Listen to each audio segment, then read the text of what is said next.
दोस्तों, पिछले श्लोकों में हमने देखा कि अर्जुन अपने स्वजनों को देखकर गहरे शोक से भर गए थे। अब श्लोक 35 से 37 तक वे अपने मन की व्यथा और भी स्पष्ट रूप से व्यक्त करते हैं।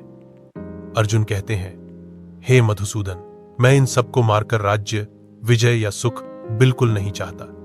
चाहे तीनों लोगों का राज्य ही क्यों न मिल जाए, फिर भी मैं इन्हें मारना उचित नहीं समझता।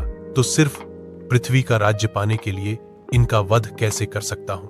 यहां अर्जुन अपने मोह और करुणा से कह रहे हैं कि राज्य और वैभव अपने प्रियजनों के बिना अर्थहीन है।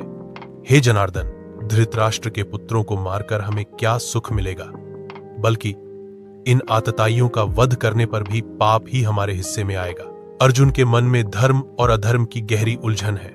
वो सोचते हैं, भले ही वे आतताई हों, लेकिन हत्या फिर भी हत्या है।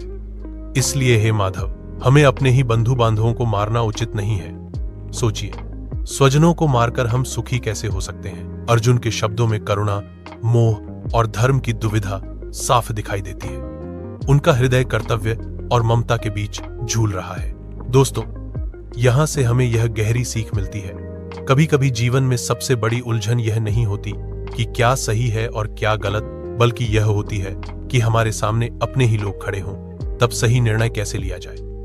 अर्जुन की यही दुविधा आगे और गहराती है, जहां वे आने वाले श्लोकों में युद्ध से हटने की इच्छा भी प्रकट करेंगे। तो चलिए, अब अगले भाग में हम सुनेंगे कि अर्जुन का हृदय और किस तरह कमजोर होता जाता है। जय श्री कृष्ण।